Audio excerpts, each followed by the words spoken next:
아비야가 그의 조상들과 함께 누움에 다윗 성에 장사되고 그의 아들 아사가 대신하여 왕이 되니 그의 시대에 그의 땅이 10년 동안 평안하니라. 아사가 그의 하나님 여호와 보시기에 선과 정의를 행하여 이방 제단과 산당을 없애고 주상을 깨뜨리며 아세라 상을 찍고 유다 사람에게 명하여 그 조상들의 하나님 여호와를 찾게 하며 그의 율법과 명령을 행하게 하고 또 유다 모든 성읍에서 산당과 태양상을 없애매 나라가 그 앞에서 평안함을 누리니라. 여호와께서 아사에게 평안을 주셨으므로 그 땅이 평안하여 여러 해 싸움이 없은지라. 그가 견고한 성읍들을 유다에 건축하니라. 아사가 일찍이 유다 사람에게 이르되 우리가 우리 하나님 여호와를 찾았으므로 이 땅이 아직 우리 앞에 있나니 우리가 이 성읍들을 건축하고 그 주위에 성곽과 망대와 문과 빗장을 만들자. 우리가 주를 찾았으므로 주께서 우리 사방에 평안을 주셨느니라 하고 이에 그들이 성읍을 형통하게 건축하였더라. 아사의 군대는 유다 중에서 큰 방패와 창을 잡는 자가 30만 명이요 베냐민 중에서 작은 방패를 잡으며 활을 당기는 자가 28만 명이라. 그들은 다 큰 용사였더라. 구스 사람 세라가 그들을 치려하여 군사 100만 명과 병거 300대를 거느리고 마레사에 이르매 아사가 마주 나가서 마레사의 스바다 골짜기에 전열을 갖추고 아사가 그의 하나님 여호와께 부르짖어 이르되 여호와여, 힘이 강한 자와 약한 자 사이에는 주밖에 도와줄 리가 없사오니 우리 하나님 여호와여, 우리를 도우소서. 우리가 주를 의지하오며 주의 이름을 의탁하옵고 이 많은 무리를 치러 왔나이다. 여호와여, 주는 우리 하나님이시오니 원하건대 사람이 주를 이기지 못하게 하옵소서 하였더니 여호와께서 구스 사람들을 아사와 유다 사람들 앞에서 치시니 구스 사람들이 도망하는지라. 아사와 그와 함께한 백성이 구스 사람들을 추격하여 그랄까지 이르매 이에 구스 사람들이 엎드러지고 살아남은 자가 없었으니 이는 여호와 앞에서와 그의 군대 앞에서 패망하였습니다. 노력한 물건이 매우 많았더라. 여호와께서 그랄 사면 모든 성읍 백성을 두렵게 하시니 무리가 그의 모든 성읍을 치고 그 가운데에 있는 많은 물건을 노략하고 또 짐승 지키는 천막을 치고 양과 낙타를 많이 이끌고 예루살렘으로 돌아왔더라. 여러분 혹시 그 이삭 토스트라는 기업을 아십니까? 지금 이 기업이 우리나라 토스트 업계에서 가장 빠르고 크게 성장하고 있는 기업인데, 제가 예전부터 이 기업에 대해서 관심이 정말 많았어요. 그런데 아니나 다를까, 한 번은 이 기업의 리더가 TV에 나와서 인터뷰를 하시는데, 자기 사업의 목적을 말씀하시는 거예요. 근데 관심이 가잖아요. 그래서 제가 들어봤는데, 이분이 사업을 하면서 가지는 목적은 딱 2개밖에 없대요. 하나는 성장이고, 하나가 나눔이에요. 그런데 이 2가지 목적 중에 훨씬 더 큰 비중을 차지하는 가치가 뭐냐? 그게 이제 나눔이랍니다. 그런데 이렇게 말하면 누군가 이렇게 물을 수도 있죠. 아니 그러면 가치관을 그냥 나눔이라고 하나만 말하면 되지 왜 성장과 나눔이라고 하는가? 당신도 이익을 좋아하는 그냥 기업가일 뿐인데 기업 이미지를 좋게 하려다 보니까 나눔이라는 가치를 끼워 놓은 거 아닌가? 이렇게 말할 수 있죠. 그런데 여기서 이분이 하시는 말씀이 그거예요. 분명히 내 인생의 가장 큰 가치는 나눔이랍니다. 그런데 나눔을 하다 보니까 체험한 게 뭐냐? 내가 가진 게 없으면 나눌 게 적어지더라는 거예요. 그런데 이게 누군가에게는 되게 뻔한 이야기처럼 들릴 수 있잖아요. 그런데 이분 살아온 이야기를 들어보니까 이분은요, 실제로 나눔을 해본 분이에요. 여러분도 들어보셔서 아시겠지만 이분이 처음 토스트 가게를 시작할 때 생활고에 너무 시달려서 어쩔 수 없이 시작한 게 토스트 가게예요. 그런데 하다 보니까 이게 잘 되는 거예요. 그러자 어떤 일이 일어났냐? 어느 날 자기처럼 경제적으로 막다른 골목에 몰린 사람들이 찾아오더니 장사 비법을 알려달라고 하더래요. 여러분 그런데 이게 얼마나 신뢰되는 이야기예요. 나도 이거 되게 힘들게 알아낸 건데 나 이걸로 먹고 살고 있는데 이거 비법이 알려주면 나 손해볼 수 있잖아요. 그런데 이분이요. 내가 어려웠을 때를 기억하면서요. 그 비법을 나눠준 거예요. 그런데 나눔을 하다 보니까 체험한 게 뭐냐.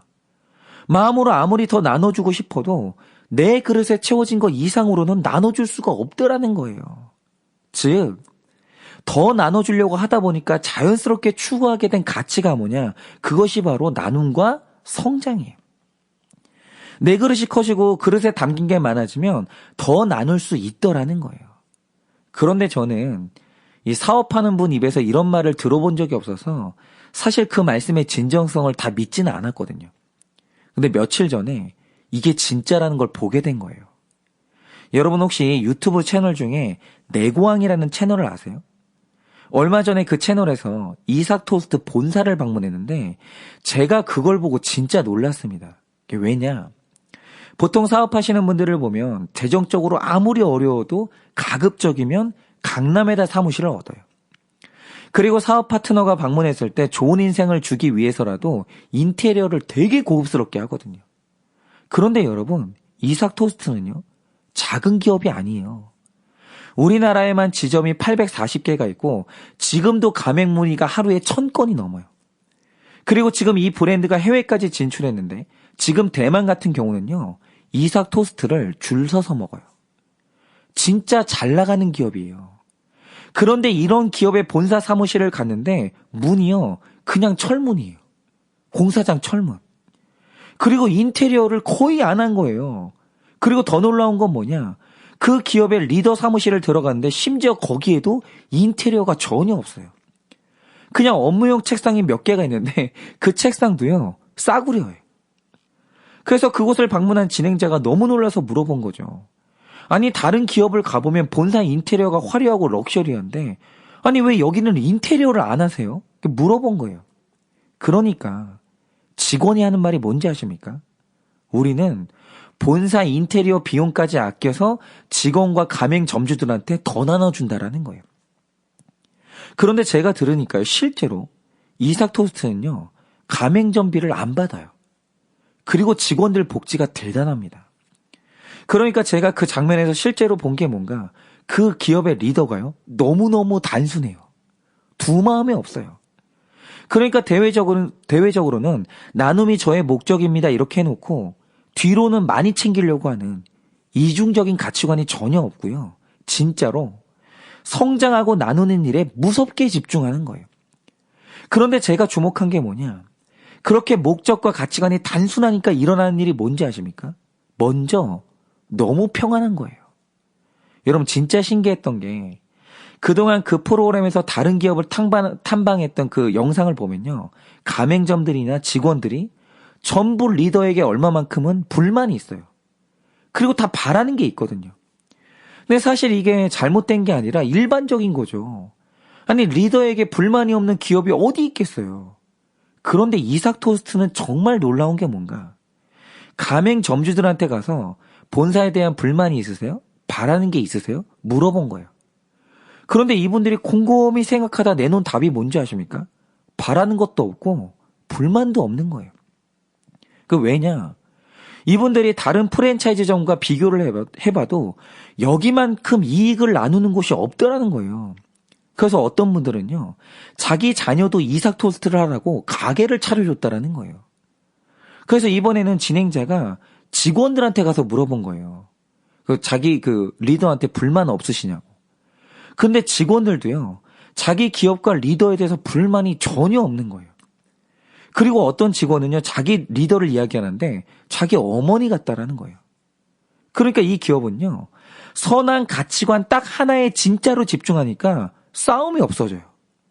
그리고 싸움이 없으니까 평안한 거예요. 그런데 집중함으로 평안이 임한 곳만 할 수 있는 가능한 것이 뭔지 아십니까? 싸움으로 소모되는 게 없으니까 쌓는 게 가능해지고 쌓이는 게 많아지니까 강해지는 거예요. 그런데 역대기에 나오는 왕들의 기록을 보면서 우리가 이 원리를 보게 되는 겁니다. 지난 시간에 우리가 르호보암에 대해서 묵상을 했는데요. 우리가 그에게서 본 패턴이 뭡니까? 분명히 르호보암의 인생에도 전성기가 있었고 강성할 때가 있었어요. 그런데 진짜 이상한 게 뭐냐면 그 전성기가 오래가지 않아요. 그리고 계속 뺏기고 약해지는 거예요. 그러니까 르호보암도 회개를 하고 회복을 하긴 하는데 이상한 게 강해지지도 않고 쌓이는 게 없는 거예요. 그런데 그 이유가 뭔지를 가만히 보면 정확히 보이는 원인이 있는데 그게 뭡니까? 르호보암이요. 한 가지에 집중을 못하는 거예요. 그가 믿는 사람이기 때문에 하나님 뜻대로 살고 싶은 마음도 있고 의지도 분명히 있어요. 그런데 문제는 뭐냐? 또 어머니를 닮아서 우상도 좋아요. 그리고 세상도 포기가 안 되는 거예요. 그런데 이게 문제가 뭐냐면 아버지가 믿는 여호와 하나님과 어머니가 믿는 밀곰은 완전히 추구하는 게 달라요. 그런데 완전히 다른 두 가지 가치관이 한 마음에 있으면 반드시 이 두 세력은 충돌을 해요. 전쟁을 합니다. 그리고 우리는 이걸 고민 혹은 갈등이라고 하는데 여러분 사람 마음에 한번 갈등과 고민이 시작되면요. 이게 얼마나 괴로운지 아십니까? 갈등에 휩싸인 사람은요. 입맛도 없고 잠도 안 와요. 갈등 속으로 들어간 인간은요. 그 시간 동안 자기 인생의 모든 즐거움과 여유를 강탈당하는 거예요. 그래서 이 괴로움을 해결하는 유일한 방법은 하나를 버리고 하나만 선택하는 거거든요. 여러분 갈등이라는 괴로움은요. 하나를 선택해야 사라지는 거예요. 두 개를 다 가지려고 하는데 갈등이 사라진다? 그건요. 일어나지 않는 일이에요. 근데 르호보암의 정말 이상한 점이 뭔지 아십니까? 갈등 속에 괴로워하는 동안 내 에너지가 소모되고 국력이 소모되면서 점점 약해져요. 나도 그걸 알아요. 괴로워요. 근데 이상한 게 뭐냐? 둘 중에 하나를 버리는 게 안 되는 거예요. 그런데 둘 다 아까워서 둘 다 붙들고 있는 동안 내 신앙도 약해지는데 내 육신의 힘, 내 권력도 다 약해지는 거예요. 그러니까 둘 다 가지려고 하면요. 다 잃어버리는 겁니다. 그런데 저는 이게 르호보암의 문제는 아니라고 생각해요. 제가 예전에 불신교제를 한 적이 있었는데 이게 불신교제가 계속되니까 하나님이 언젠가는 저에게 선택의 결단을 요구하시더라고요. 야, 너 나를 선택할래? 아니면 나를 떠나서 음란을 선택할래? 너 둘 중에 하나 선택해라. 그런데 정말 이상한 게 뭔지 아십니까? 그 선택의 문제가 너무 힘들어서 공부가 안 돼요. 그리고 식사도 못하면서 내 아까운 청춘의 시간이 점점 소모되고 있고 나는 약해지고 있으니까 하나를 버리는 게 쉬울 줄 알았거든요. 그런데요. 저는 하나님을 너무 확실히 믿으니까 하나님을 떠난다는 건 있을 수가 없는 거예요. 저는 하나님을 못 버려요. 그런데 또 내 안목의 정욕을 채워주는 불신 교제를 포기하는 것도 못 하겠는 거예요.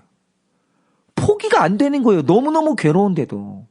그러니까 둘 다 아까워서 둘 다 못 버리고 손에 쥐고 있었는데 딱 그 시간 동안 제가 점점 죽어가는 거예요. 제 안에서 일어나는 내적인 싸움이 얼마나 힘이 드는지 그 갈등의 시간에는요. 어떤 건설적인 일도 할 수가 없는 거예요. 그런데 이게 내 현실에서만 문제가 되는 게 아니에요. 여러분 우리 신앙생활의 가장 큰 무기가 기도인데요. 성경을 보면 믿음의 기도는 가뭄이 있는 땅에 비를 내리게 하는 능력을 가지고 있어요. 그런데 여러분 성도의 기도가요. 힘을 잃어버리는 때가 있어요. 왠지 아십니까? 기도가 약해질 때가 있거든요. 그러면 언제 기도는 약해지는가? 일단 그 마음에 선한 목적이 하나로 통합된 사람은 그 기도에 능력이 입혀지면서 반드시 하나님의 응답을 받아냅니다. 그리고 어떤 경우에도 기도할 때 기도가 막히는 일이 없어요. 선한 목적이 하나밖에 없으면. 그런데 기도가 약해지는 것에 대해서 야고보서가 말하는 게 뭡니까? 야고보서 1장 7절 8절은 이렇게 말합니다. 이런 사람은 무엇이든지 주께 얻기를 생각하지 말라. 두 마음을 품어 모든 일에 정함이 없는 자로다. 바로 이거예요. 여러분 그 안에 삶의 목적과 믿음이 두 개로 나뉜 사람은 심지어 기도까지 약해지는 거예요. 그러면 하나님과의 소통이 막히고 기도 응답이 사라지는 겁니다. 그런데 여러분 오늘 말씀의 아사를 보세요. 그의 인생을 한마디로 표현하면 건설적인 인생을 살았는데 여러분 건설을 한다고 똑같은 건설이 아닙니다. 솔로몬의 경우에는 그 마음의 소원이 나뉘면서 음란한 생활을 하기 시작했는데 그러면서 그가 건설한 게 뭡니까? 자기 첩들을 위한 쓸데없는 왕궁들을 그렇게 지어댄 거예요. 그런데 건설을 해도 쓸데없는 곳에 돈과 에너지를 낭비하니까 백성들 마음에 불만이 생겼고 결국 그것 때문에 전쟁이 일어나면서 남과 북이 갈라져요. 그런데 오늘 말씀에 나오는 아하사는요. 쓸데없는 걸 건설하는데 관심이 없어요. 오직 그가 집중하는 게 뭐냐? 나라를 방어하는 성곽과 망대와 문과 빗장을 만들었는데 선하고 필요한 것에 집중하니까 백성 사이에 불만이 없는 거예요. 그리고 이 건축이요, 형통한 거예요. 그런데 형통하게 건설하니까 그 안에서 군대를 양성하기 시작했는데 8절을 보면 유다 중에서 큰 방패와 창을 잡는 자가 30만 명이요.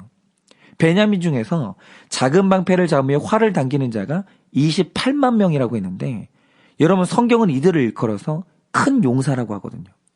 그런데 이 큰 용사라는 게 무슨 뜻이냐면 지금 양성하는 군인들은 일반 보병이 아니라 전투력에 월등한 특수부대였다라는 거예요.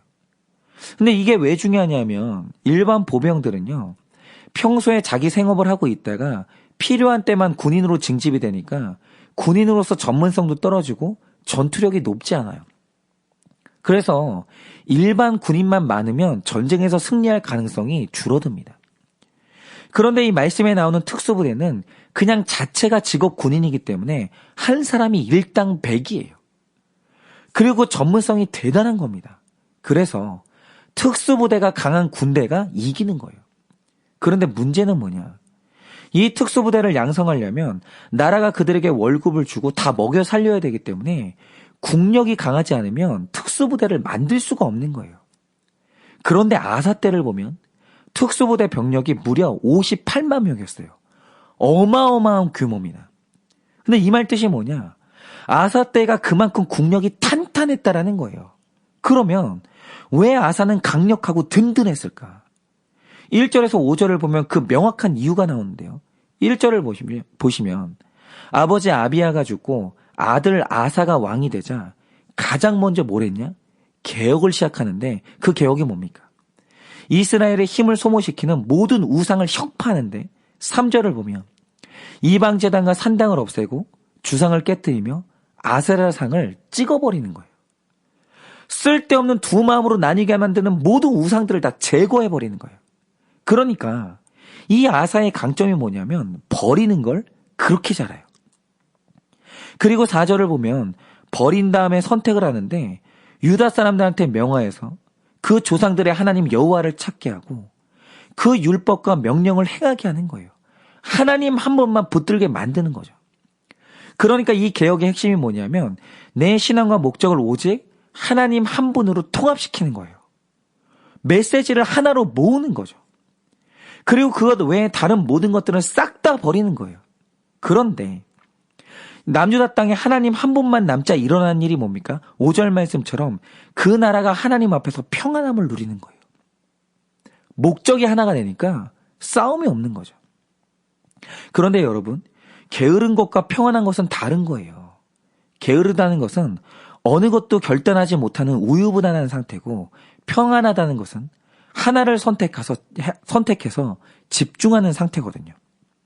그런데 이스라엘이 평안하니까 이스라엘에 소모되는 게 없어졌고 소모되는 게 없어지니까 그 자원으로 성벽을 쌓아서 안전하게 되고 특수부대를 길러서 강력하게 되는 거예요. 그런데 이렇게 강력해지니까 당연히 일어난 일이 뭐겠습니까? 9절 이하를 보면 구스 사람 세라가 그들을 치려고 오거든요. 그러니까 여러분 오늘 아사가 견고하게 서 있다고 해서 이 인생의 고난과 원수가 없어지는 건 아니에요. 이 땅을 살아가는 모든 사람들이 다 시험을 경험하고 공격을 받는 거예요. 신실한 사람이든 아니든 시험은 다 와요. 그런데 이 고난에서 그가 가장 먼저 하는 게 뭡니까? 기도를 하는데 이 기도가 얼마나 힘이 있는지를 좀 보세요. 11절에 이렇게 기도합니다.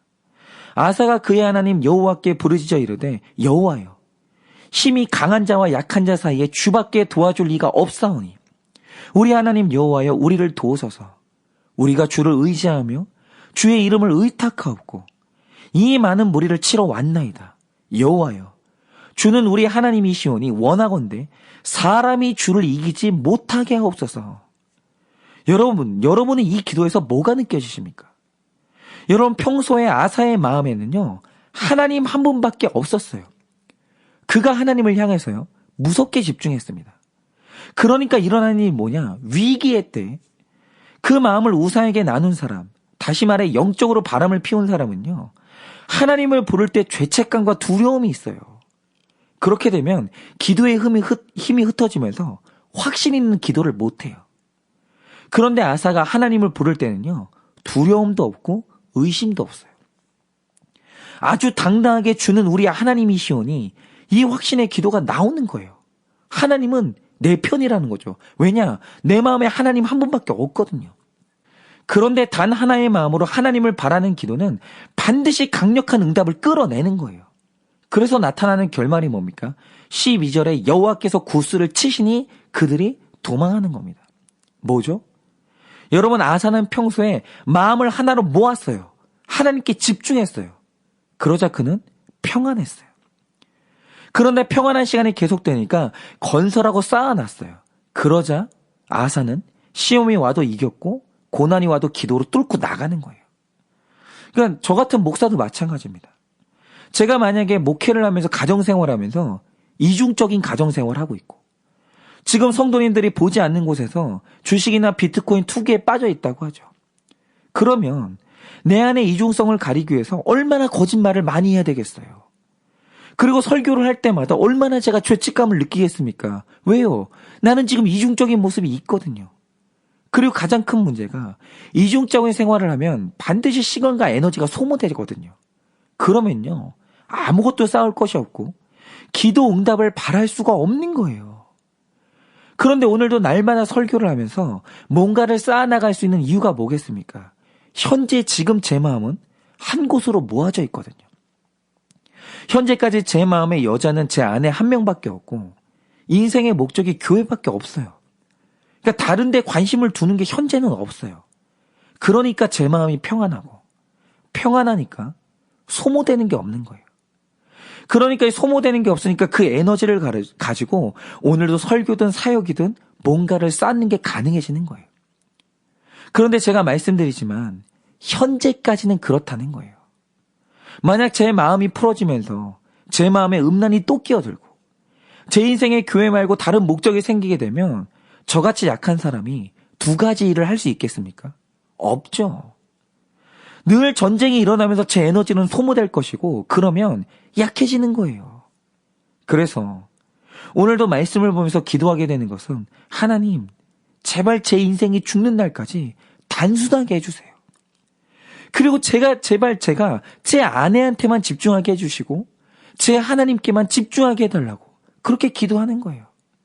왜냐? 제 마음이 복잡해지는 순간 제 인생은 끝나거든요. 저는 그렇게 에너지가 많은 사람이 아니에요. 하나님 한 분, 저에게 맡기신 교회 오직 하나, 그리고 내 가정 하나, 이것만 집중해서 한 가지씩만 감당하면 하나님께서 반드시 제 기도에 응답하시고 저를 강하게 하실 줄 믿는 거예요. 여러분은 어떠십니까? 혹시 그 마음에 내 배우자가 아닌 다른 곳으로 마음이 나뉘지는 않았습니까? 혹시 내 신앙과 가치관이 하나님 말고 다른 곳으로 나뉘지는 않았습니까? 그래서 약해지고 있지 않습니까? 제가 단호하게 말씀드리기는 이제 쓸데없는 것들, 죄악된 것들은 버리시고 선택하셔야 됩니다. 다시 여호와 하나님께, 내 배우자에게, 내 가정에게, 내 일에 집중하셔야 돼요. 안 그러면 어느 날 구스사람 세라가 쳐들어오는 날 무너지고 약탈될 수밖에 없는 겁니다. 그러니 오늘 이 두 마음 사이가 나뉘어서 갈등하는 분들이 있다면 이 말씀을 듣고 지체 없이 내 하나님 한 분, 내 배우자 한 명, 내 사명 하나만 선택하시기를 바랍니다. 그러면 하나님께서 우리 기도에 응답하시고 우리를 강하게 하시고 승리하게 하실 줄을 믿습니다.